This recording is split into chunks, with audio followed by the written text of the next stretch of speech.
Hi hello all welcome to Sunita Krishna channel. ఈరోజు మీకు నేను టేస్టీ జున్ను ఎలా ప్రిపేర్ చేయాలో చూపించబోతున్నానండి. జున్ను పాలు లేకుండా జున్ను ఎలా ప్రిపేర్ చేయాలో చూసేయండి. జున్ను పాలు ఎప్పుడు దొరుకుతాయని కూడా ఎదురు చూడాల్సినటువంటి అవసరం లేదు. చాలామంది జున్ను తినకూడదు అన్న వాళ్ళు ఉంటారు కదండి. అలాంటి వాళ్ళు కూడా ఈ తీరులో చేసేటటువంటి జున్ను హ్యాపీగా తినేయచ్చు. ఇక ప్రిపరేషన్ మొదలు పెట్టేద్దామా? ఇక్కడ నేను జున్ను ప్రిపరేషన్ కోసం పావు గ్లాస్తో చోళ్ళని తీసుకుంటున్నానండి. వీటిని శుభ్రంగా కడిగి వాటర్ వేసి 6 అవర్స్ నానబెట్టాలి. 6 అవర్స్ తర్వాత చూసినట్లయితే చోళ్ళు చక్కగా నానిపోయాయి. ఈ చోళ్ళలో ఉన్నటువంటి వాటర్ని వడకట్టేసుకోవాలి. ఇక్కడ నేను 1 గ్లాస్ చోళ్ళకి 1 గ్లాస్ కొబ్బరి ముక్కల్ని తీసుకుంటున్నానండి. మనం కొలతకి ఏం తీసుకున్నా చోళ్ళకి ఈక్వల్ క్వాంటిటీ కొబ్బరి ముక్కల్ని తీసుకోవాలి. చోలు కొబ్బరి ముక్కలు కలిపి ఫైన్ పేస్ట్లా ప్రిపేర్ చేసుకున్నట్లయితే వీటి నుంచి మనం పాలు సపరేట్ చేయడం ఈజీ అవుతుంది. మనం కొలతకి ఏ గ్లాస్ అయితే తీసుకున్నామో అదే గ్లాస్తో 2 గ్లాసెస్ వాటర్ని ఈ మిశ్రమంలో యాడ్ చేసి పాలని సపరేట్ చేసుకోవాలి. ఈ మిశ్రమాన్ని వడపోసిన తర్వాత ఇలా చేత్తో పిండినట్లయితే చూడండి ఇంకా పాలు అనేవి వస్తున్నాయి. అవసరమైతే ఈ విధంగా కూడా పాలని సపరేట్ చేసుకోవచ్చు. ఈ మిశ్రమంలో ఇంకా పాలు ఉన్నాయి కదా అని చెప్పి మనం వాటర్ ఎక్కువ వేసినట్లయితే జున్ను పర్ఫెక్ట్గా రాదండి. కొలత ప్రకారం వేసుకుంటేనే జున్ను పర్ఫెక్ట్గా వస్తుంది. చూసారు కదా, జున్ను పాలు అనేవి రెడీ అయిపోయాయండి. ఇప్పుడు వేరొక కడాయిలో నెయ్యి వేసుకొని వేడైన తర్వాత జీడిపప్పుని ఫ్రై చేసేసుకుందాం. దీన్ని పక్కన ఉంచేసుకుందాం. జున్ను ప్రిపేర్ అయిన తర్వాత లాస్ట్లో దీన్ని వేద్దాం. ఇప్పుడు వేరొక కడాయిని స్టవ్ మీద పెట్టుకొని చోలు గ్లాసుడు కొబ్బరి ముక్కలు గ్లాసుడు తీసుకున్నాం కదండి, దానికి ఈక్వల్ క్వాంటిటీ 2 గ్లాసెస్ బెల్లాన్ని తీసుకుందాం. ఈ బెల్లం కరగడానికి కొంచెం వాటర్ని వేసుకుందాం. ఫ్లేమ్ని మీడియంలో పెట్టుకొని బెల్లాన్ని కరగనిద్దాం. పాకమేమీ రావాల్సిన అవసరం లేదు, బెల్లం కరిగితే సరిపోతుంది. బెల్లం మొత్తం కరగడానికి 5 మినిట్స్ టైం పడుతుంది. చూసారు కదా, బెల్లం మొత్తం కరిగిపోయింది.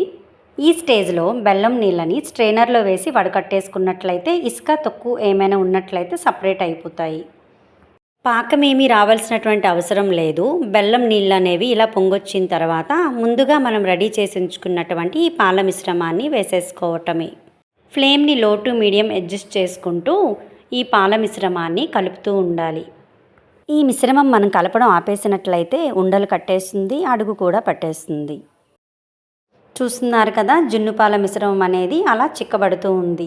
కంప్లీట్గా జున్ను రెడీ అవ్వడానికి 15 మినిట్స్ టైం పడుతుంది. ఈ ప్రాసెస్లో చేసేటటువంటి జున్ను నిజంగా చాలా కమ్మగా ఉంటుందండి. మనం ఫంక్షన్స్కి వెళ్ళినా హోటల్స్కి వెళ్ళినా జున్ను పెడతా ఉంటారు కదండి. నేను అనుకునేదాన్ని వీళ్ళకి ఇన్ని జున్ను పాలు ఎక్కడ దొరికేస్తున్నాయా అని. ఈ ప్రాసెస్లో జున్ను ప్రిపేర్ చేయడం నేను నేర్చుకున్న తర్వాత ఇంకా జున్ను పాలు ఎవరిని అడగడం వెతకడం మానేశానండి. అంత బాగుంటుంది ఈ ప్రాసెస్లో చేసేటటువంటి జున్ను. చూస్తున్నారు కదా, ఈ మిశ్రమం అనేది అలా చిక్కబడుతూ ఉంది. ఈ మిశ్రమం నుంచి బబుల్స్ కూడా రావడం స్టార్ట్ అయ్యాయి కదా. ఇలా బబుల్స్ రావడం స్టార్ట్ అయిన తర్వాత మరో 2 మినిట్స్ ఉడికించుకొని స్టవ్ ఆఫ్ చేసేసుకోవటమే. ఇందులోనే మనం ముందుగా ఫ్రై చేసి ఉంచుకున్నటువంటి జీడిపప్పుని నెయ్యితో కలిపి వేసేసుకుందాం.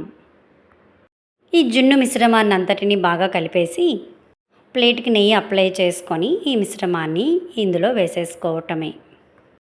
1/2 అవర్ మనం అలానే విడిచిపెట్టేసినట్లయితే పర్ఫెక్ట్ జున్ను అనేది రెడీ అయిపోతుందండి. 1/2 అవర్ తర్వాత మనం చూసినట్లయితే చూడటానికి చాలా కలర్ఫుల్గా టేస్టీగా ఉండేటటువంటి హెల్దీ జున్ను రెడీ అయిపోయిందండి.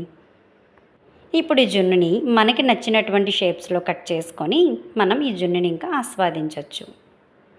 ఈ జున్ను అనేది ఇలానే తిన్నా బాగుంటుంది, ఫ్రిడ్జ్లో పెట్టుకొని తిన్నట్లయితే చల్ల చల్లగా ఇంకా బాగుంటుంది. ఈ తీరులో చేసేటటువంటి జున్ను చాలా టేస్టీగా ఉండడమే కాకుండా చాలా హెల్దీ కూడానండి. చోలు లేదా రాగులతో చేసేటటువంటి రాగి మాల్ట్ మనకి తెలుసు, అలానే రాగి సంకటి కూడా మనకి తెలుసు. రాగులతో చేసేటటువంటి ఈ జున్ను కూడా చాలా బాగుంటుందండి. మీరు కూడా ఒక్కసారి ట్రై చేయండి. మీకు ఎలా వచ్చిందనేది నాకు కామెంట్ రూపంలో తెలియచేయండి. ఇలాంటి మంచి వీడియోస్ కోసం సునీత కృష్ణ ఛానల్ని లైక్ చేయండి, షేర్ చేయండి, సబ్స్క్రైబ్ చేసుకోండి.